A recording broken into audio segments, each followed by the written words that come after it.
So hello everyone, welcome to our channel. दोस्तों, इस video में हम यूपीएससी के बारे में पढ़ने जा रहे हैं। यूपीएससी क्या होता है, यूपीएससी द्वारा कौन कौन से एग्जाम कंडक्टेड करवाए जाते हैं। हम इस वीडियो को छोटा रखेंगे। जो आने वाली वीडियो होंगी इसमें यूपीएससी से जितना भी हम रिगार्डिंग कुछ बता सकते हैं वो हम बताएंगे। हम पहली वीडियो से स्टार्ट कर रहे हैं यूपीएससी के बारे में जानना। यूपीएससी के जो एस्पेक्ट हैं, जो रिगार्डिंग इसके पॉइंट है, हम इन पॉइंटों को आज फिनिश करेंगे।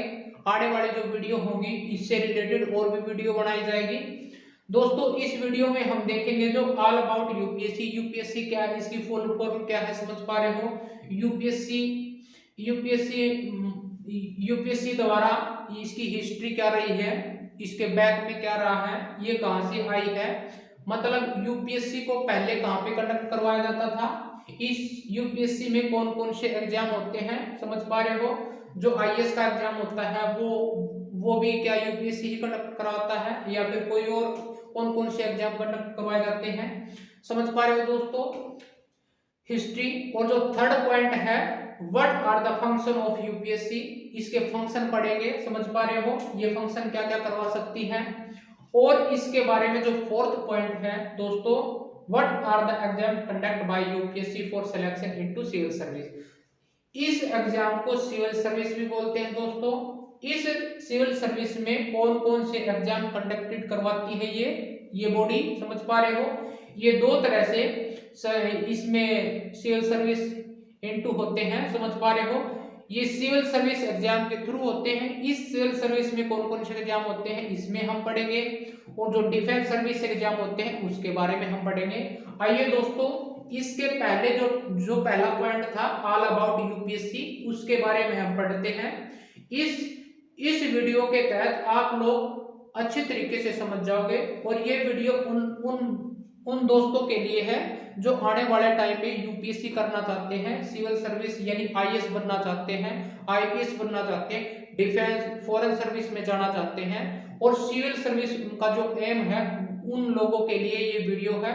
और ये दोस्तों उन लोगों के भी लिए है जो नॉलेज के लिए रखना चाहते हैं, और उन उन उन दोस्तों के लिए जो ऑलरेडी यूपीएससी की तैयारी कर रहे हैं, वो अपने एस्पेक्ट यहाँ पे कंसेप्ट हैं जो वो क्लियर हो पाएंगे उनसे, समझ पा रहे हो। आइए दोस्तों, हम यूपीएससी के बारे में पढ़ते हैं, यूपीएससी होता क्या है।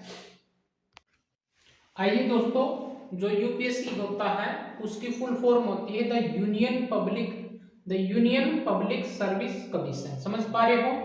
और इसको simplify refer to as a UPSC कहा जाता है, समझ पा रहे हो। Is in Indian central recruiting agency.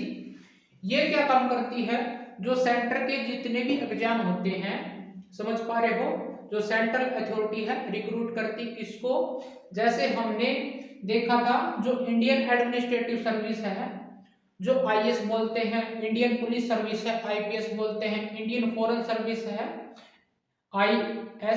IFS बोलते हैं, और जो ए ग्रुप की और बी ग्रुप की जितनी भी सर्विस होती है उनका रिक्रूटमेंट कौन करती है, यूपीएससी करती है। आने वाले वीडियो में हम देखेंगे वो कौन कौन सी जो पोस्ट है उनके लिए रिक्रूट करती है, समझ पा रहे हो। इसको हम यूपीएससी सीएसई बोलते हैं, सीएसई। इसकी फुल फॉर्म होती है, यूपीएससी तो यूनियन पब्लिक सर्विस कमीशन होगी, तो सिविल सर्विस एग्जाम के नाम से भी इसको जाना जाता है, समझ पा रहे हो। और कहा जाता है कि ये जो कॉम्पिटिटिव एंड प्रेस्टिजियस एग्जाम होता है, वर्ल्ड का जो सेकंड नंबर पे यानी टफेस्ट एग्जाम होता है दोस्तों, इसको करने के लिए आपको मतलब इतना भी बुकवर्म नहीं होना पड़ता, क्योंकि इसको एक स्पेशल ही जो एस्पिरेंट होता है वही कर पाते हैं, जो गिने चुने लोग होते हैं उसी पे ये एग्जाम क्वालिफाई कर सकता है वो। लेकिन ये टफ नहीं है, जो जिसने ठान लिया, जिसने भी ऐसा सोचा है कि मैंने यूपीएससी करना है, उसने कर दिखाया है दोस्तों।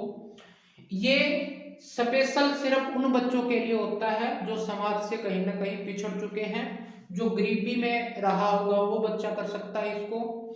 जो टॉपर होते हैं स्कूल यूनिवर्सिटी में, कहीं ना कहीं वो बच्चे इस एग्जाम को क्वालिफाई नहीं करते, बजाय जिनके 33 मार्क्स हैं, कहीं ना कहीं वो बच्चे जो समाज में कहीं ना कहीं पिछड़ चुके हैं। ये यूपीएससी उस बच्चे को, उस स्टूडेंट को मौका देती है, एक बार इस एग्जाम को जो क्वालिफाई कर देता है वो कहीं ना कहीं सेलिब्रिटी के रूप में देश की जो सर्विस होती है उसमें शुमार हो जाता है। इसको दोस्तों पास करने के बाद में आपको विदेश में भी काम करना पड़ेगा और अंडर गवर्नमेंट भी काम करना पड़ेगा, समझ पा रहे हो। ये दोस्तों आईएएस एग्जाम के नाम से मशहूर है, ये यूपीएससी एग्जाम। इसमें आईएएस ऐसा बोलते हैं इसको, आईएएस बनते हैं इससे, समझ पा रहे हो। लेकिन कुछ बच्चों को, कुछ दोस्तों को इसके अलावा और एग्जाम कौन कौन से होते हैं उनके बारे में नहीं पता। इस वीडियो में हम सब इसकी डिटेल आपको देंगे, लास्ट तक इस वीडियो को देखना दोस्तों। जो यूपीएससी है रिक्रूट कैंडिडेट करती है थ्रू दिस एग्जाम, समझ पा रहे हो। कौन कौन सी जो कैंडिडेट होते हैं, किस किस के लिए होता है वो एग्जाम। इंडियन एडमिनिस्ट्रेटिव सर्विस जो हमने बोला था आईएएस, समझ पा रहे हो। इंडियन पुलिस सर्विस जो आईपीएस होता है। इंडियन फॉरेन सर्विस जो आईएफएस होता है। इन जो इंडियन फॉरेन सर्विस होती है दोस्तों, ये विदेशों में काम करते हैं, कहीं ना कहीं एम्बेसडर जो राजदूत होते थे, जो प्राचीन काल में हमने देखा था दूत बन के जाते थे, समझ पा रहे हो, किसी राजा के दरबार में जाना पड़ता था। तो आज कहीं ना कहीं वही जो सर्विस है वो ये वाली करती है दोस्तों। ये पुलिस की सबसे बड़ी पोस्ट होती है। पुलिस की जितनी जो स्टेट की पुलिस है या देश की पुलिस है इसके अंडर काम करती है। जो सबको अंडर कंट्रोल करती है वो कौन सी होती है, कहीं ना कहीं जो इंडियन एडमिनिस्ट्रेटिव सर्विस है। तो सबसे बड़ी पोस्ट कौन सी हुई, आईएएस की। ये आईपीएस और आईएएस दो ही पोस्ट हैं। आने वाले जो क्लासेज होंगे उनमें हम पूरी डिटेल से करवाएंगे आईएएस के बारे में। आईएएस की जो प्रमोशन होती है वो क्या होती है, आईएएस किसको मिलता है, आईएएस क्या क्या कर सकता है, फिर आईपीएस पे जैसे जैसे सर्विस की हम डिटेल में इसको कराएंगे। अब इस यूपीएससी को पढ़ना सिर्फ, यूपीएससी में जो ग्रुप ए सर्विस होती है और ग्रुप बी की जो सर्विस होती है उनको भी हम देखेंगे। ग्रुप ए में कौन कौन से, जैसे इंडियन फॉरेन सर्विस है, समझ पा रहे हो, इंडियन रेवेन्यू सर्विस है, इंडियन रेलवे सर्विस है। तो ये कहीं ना कहीं ए सर्विस में आते हैं। जो बी सर्विस है उसको हम दिल्ली के अंडर बोलते हैं, जैसे डालिप्स है, समझ पा रहे हो। दिल्ली और पांडिचेरी है उसमें जो एडमिनिस्ट्रेटिव सर्विस काम करती है, पुलिस सर्विस काम करती है, वो इसमें रखा गया है, समझ पा रहे हो। एक इसमें डिफेंस सर्विस भी है, वो भी देखेंगे। जो यूपीएससी है एक दोस्तों, ये कॉन्स्टिट्यूशनल बॉडी है जो किसके अंडर में आती है, आर्टिकल, इसका जो आर्टिकल है 315 से लेके 323 यानी 3152 से और 323, समझ पा रहे हो। और इसके 15 भाग में इसको दिया गया है और ये आवर कॉन्स्टिट्यूशन में इसको मेंशन किया गया है, समझ पा रहे हो दोस्तों। जो इसका ये डीओपीटी होता है, जो department and personnel and training, इसके अंदर क्या होता है, ये डिपार्टमेंट होता है पर्सोनल एंड ट्रेनिंग। किसके अंडर मिनिस्ट्री में होता है, personnel and public grievances and pension. ये क्या काम करता है, ये कार्डर कंट्रोलिंग इसको बोलते हैं। ये अथॉरिटी होती है जो देश में इन सर्विसों को कहीं ना कहीं भी भेज सकती है और कार्डर अलॉट किया जाता है। जब ये बन जाते हैं, ये बनने के बाद में फिर स्टेटों में जो कार्डर दिया जाता है सर्विस करने के लिए, यही वो बॉडी होती है, समझ पा रहे हो। इनका कहीं ना फिर कनेक्शन वो सिलेक्शन होता है, वो सिलेक्शन यही करवाते हैं, समझ पा रहे हो। जो यूपीएससी द्वारा फाइनली तैयार होती है सिलेक्टेड कैंडिडेटों की, वो फिर यहाँ पे इस डिपार्टमेंट में जाती है, उनका कार्डर अलॉट किया जाता है, समझ पा रहे हो। आई होप दोस्तों ये समझ में आया होगा। दोस्तों जो यूपीएससी होती है, यूपीएससी का काम है सिर्फ जो एग्जाम करवाना होता है, इंटरव्यू तक का जो पोर्शन होता है वो करवाना होता है।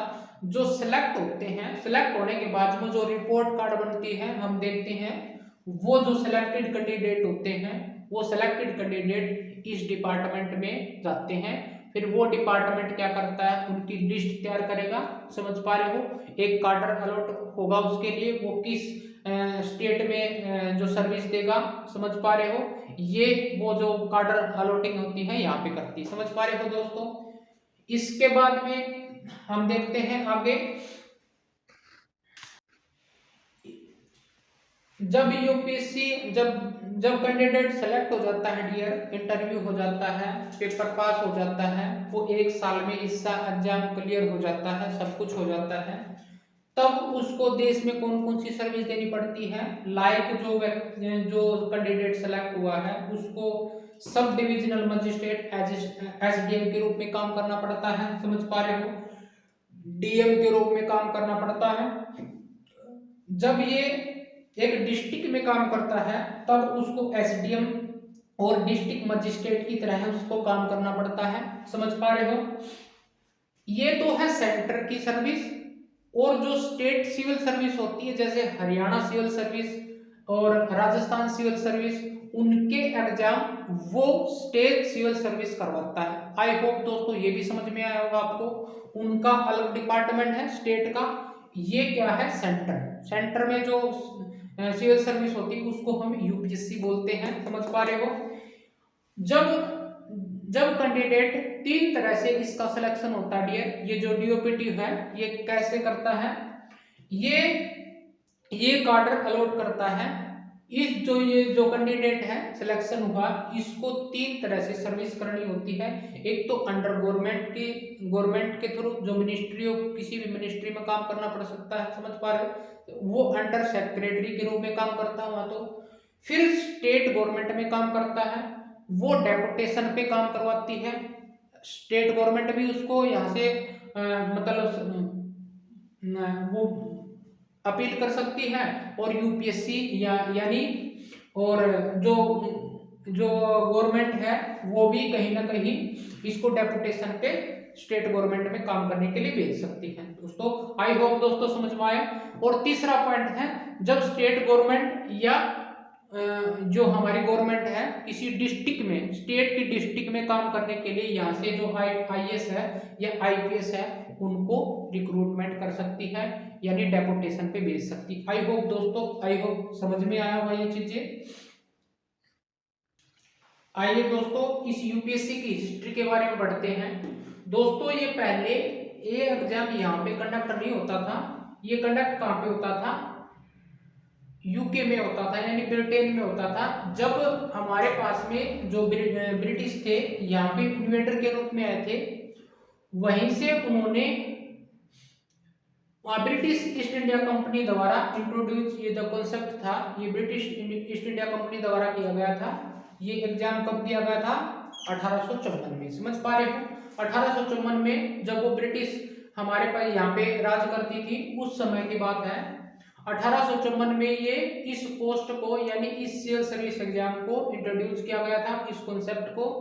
फिर बाद में क्या हुआ, ये एग्जामिनेशन, समझ पा रहे हो, ये जो इंडिया के जो बच्चे या फिर जो तैयारी करते थे, जो स्टूडेंट तैयारी करते थे, उनको पेपर यहाँ पे देश में नहीं दिया जाता था। वो कहाँ पे होता था कंडक्ट, लंदन में होता था, समझ पा रहे हो। उनको लंदन जाना पड़ता था पेपर देने के लिए, समझ पा रहे हो।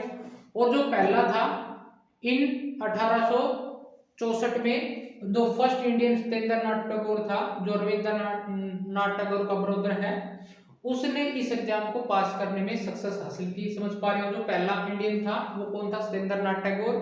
दोस्तों जब फिर ये हुआ, ये जो इंट्रोड्यूस हुआ इंडिया में 1999 में, 1990 में, समझ पा रहे हो। ये मॉन्टेस्क्यू चेम्सफोर्ड जो रिफॉर्म कमीशन आया था, उस समय ये इंडिया में इंट्रोड्यूस हुआ था, समझ पा रहे हो। और इसके लिए जो पहले जो मतलब इंडिया का जो फर्स्ट जो चेयरमैन था यहाँ पे कंडक्ट कराने के लिए, वहां पे अब 1 अक्टूबर 1920 में सर रोज बार्कर थे, समझ पा रहे हो। वो मेंबर था होम सिविल सर्विस यूके की कमेटी का, समझ पा रहे हो। और उसको यहाँ पे चेयरमैन बनाया गया, इस कमीशन का फर्स्ट चेयरमैन बनाया गया था, समझ पा रहे हो। और फिर बाद में क्या हुआ, 26 जनवरी 1950 को इसको इंडिया में federal public service commission came into being as a recognized as a UPSC. इसको फेडरल पब्लिक सर्विस कमीशन बोला जाता था, समझ पा रहे हो। फिर इसको नाम बदल के हमने यूपीएससी कर दिया था, यूनियन पब्लिक सर्विस, क्योंकि ये अब देश जब आजाद हुआ उसके बाद में इंडिया की जो नाम हुआ उसको यूनियन बोला गया, समझ पा रहे हो। और जो पहले था ब्रिटिश राज में उस समय जब 1999 में हुआ, इंट्रोड्यूस हुआ था, उसके बाद में ये फेडरल पब्लिक सर्विस कमीशन बोला जाता था और बाद में इसको यूपीएससी बोला। आई होप दोस्तों ये कॉन्सेप्ट आपको समझ में आया होगा। ये यूपीएससी के जो बैकग्राउंड था उसके बारे में हमने पढ़ा। आइए दोस्तों यूपीएससी के फंक्शन के बारे में पढ़ते हैं। जो अंडर आर्टिकल 320 है उसमें हमारे कॉन्स्टिट्यूशन में इसके यूपीएससी के फंक्शन दिए गए हैं। वो क्या क्या करती है, वो फ्रेम तैयार करती है, एन अमेंडमेंट करती है to recruiting rule for the service and post under this government. इस गवर्नमेंट के जो एग्जाम होते हैं इसके अंदर जो सर्विस आती है उस सर्विस में जो जिन कैंडिडेट रिक्रूटमेंट का जो रूल बनाया गया है फॉर लाइक अमेंडमेंट करना है, कोई भी फ्रेमिंग तैयार करना है, वो यूपीएससी करता है दोस्तों। और क्या काम करता है, managing disciplinary case related to different civil service and officer. समझ पा रहे हो, ये डिसिप्लिनरी का काम करती है, लाइक उसकी व्यवस्था को बनाए रखने के लिए वो जितने भी सर्विस होते हैं या ऑफिसर होते हैं उसके बारे में डिसिप्लिन बनाए रखती है, समझ पा रहे हो। और conduct the recruitment examination for appointment to the service of the union. तो यूनियन गवर्नमेंट की जितनी भी सर्विस होती है, हमने पता जो आईपीएस और आईएएस हैं जो यूनियन से रिलेटेड, हमने इसकी जो पोस्ट होती है वो लगभग 24 सर्विस होती है दोस्तों। इन 24 में से 3 ऑल इंडिया सर्विस होती हैं और जो बाकी होती हैं वो कहीं ना कहीं यूनियन सर्विस के अंडर काम करती हैं और ए ग्रेड और बी ग्रेड, समझ पा रहे के रूप में, समझ पा रहे हो। जो डायरेक्ट रिक्रूटमेंट होती है वो कैसे होती है, बाय सेलेक्टिंग थ्रू इंटरव्यू के। इंटरव्यू होता है, पहले पेपर होता है जो सिलेक्टेड कैंडिडेट होता है, फिर उसको मेंस एग्जाम देना होता है, मेंस एग्जाम के बाद में फिर इंटरव्यू के लिए जाता है, जो फाइनल लिस्ट लगती है फिर उसको सिलेक्शन दिया जाता है, समझ पा रहे हो दोस्तों। और जो अपॉइंटमेंट होती है ऑफ ऑफिसर की इन कार्डर, जो प्रमोशन का काम होता है और डेपुटेशन का काम होता है उसको अब्जॉर्प्शन बोलते हैं, समझ पा रहे हो। जो स्टेट में जो काम कर रहा है उसको बुलाना है, डेपुटेशन पे भेजना है या प्रमोशन करना है, ये भी यूपीएससी करती है थ्रू डिपार्टमेंट के अधीन, समझ पा रहे हो। और एडवाइसिंग ली जाती है government of any matter assigned to the commission by the president of India. जो प्रेसिडेंट ऑफ इंडिया के द्वारा किसी भी मैटर को करना है इसके थ्रू उनको असाइन मिलता है कमीशन को, समझ पा रहे हो। और कहीं ना कहीं प्रेसिडेंट भी इसकी एडवाइस देता है इनको, समझ पा रहे हो, और इनके थ्रू देश का फ्रेमिंग तैयार होता है दोस्तों। आई होप दोस्तों इसके फंक्शन भी समझ में आए होंगे। आइए दोस्तों हम 4th पॉइंट पे चलते हैं। आइए दोस्तों जो लास्ट पॉइंट था वो कौन कौन से एग्जाम कंडक्ट करवाती है, सिलेक्शन फॉर सिविल सर्विस, समझ पा रहे हो। ये 2 तरह से एग्जाम होता है, एक सिविल सर्विस के तौर पे, एक डिफेंस एग्जाम के तौर पे, समझ पा रहे हो। जो सिविल सर्विस होता है, जो सिविल के एग्जाम होते हैं उसमें कौन कौन सा आता है, सिविल सर्विस एग्जाम सीएससी, जो हमने यूपीएससी जो आईएएस का एग्जाम होता है यहाँ ये वाला एग्जाम होता है, समझ पा रहे हो। एक होता है इंजीनियरिंग सर्विस कमीशन, समझ पा रहे हो एग्जामिनेशन। जो इंजीनियरिंग के बैकग्राउंड के बच्चे होते हैं वो इस पेपर को भरते हैं, समझ पा रहे हो। जो इंडियन फॉरेस्ट्री सर्विस है इंडियन फॉरेस्ट सर्विस एग्जाम होता है, इसको हम IFOS बोलते हैं। ये दोनों ही पेपर, ये क्या होता है दोस्तों, ये एक ही बार में जो प्रीलिम्स का एग्जाम होता है दोनों ही कैंडिडेट को एक ही बार में फिलअप करना होता है, लेकिन इनके जो जो मेंस होता है, इनके बाद में फिर मेंस होता है, इनको अलग अलग देना पड़ता है। समझ पा रहे हो? ये फॉरेस्ट सर्विस होती है, ये सिविल सर्विस होती है। समझ पा रहे हो? लेकिन जो जो प्रीलिम्स एग्जाम होता है इन दोनों का सेम होता है। समझ पा रहे हो? फिर जो मेंस होता है वो अलग अलग काउंट होता है।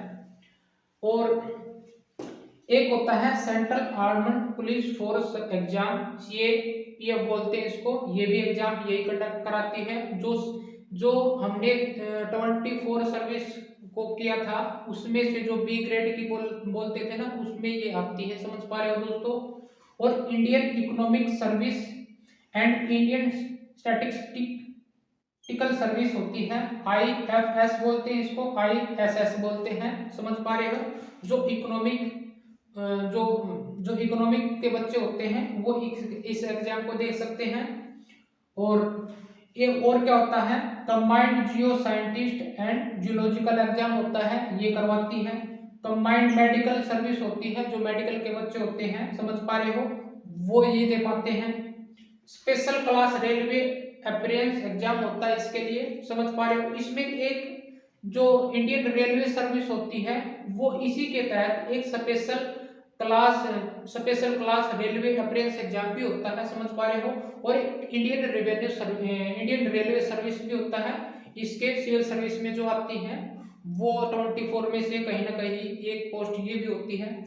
और जो लास्ट है मतलब अगली पोस्ट है limited department competitive examination for selection assistant commandant. Assistant commandant होता है जो लिमिटेड होती है, और वो एग्जीक्यूटिव ऑफिसर होता है किसका, CISF का। समझ पा रहे हो?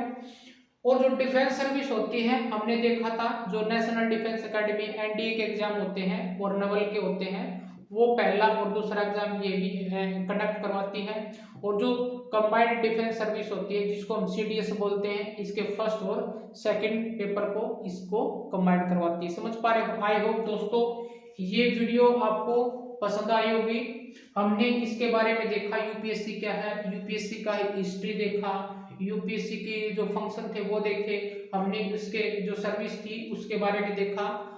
होप दोस्तों आपको कोई पॉइंट समझ में ना आया हो तो कमेंट सेक्शन में लिख के बताओ आपको कौन कौन सा पॉइंट समझ में आया है और आप किस चीज की तैयारी करना चाहते हैं। आई होप दोस्तों ये वीडियो थी आपके लिए बेनिफिशियल रही होगी। और ये वीडियो आपको पसंद आई हो तो like my video, comment my video and subscribe my channel also. Thank you so much.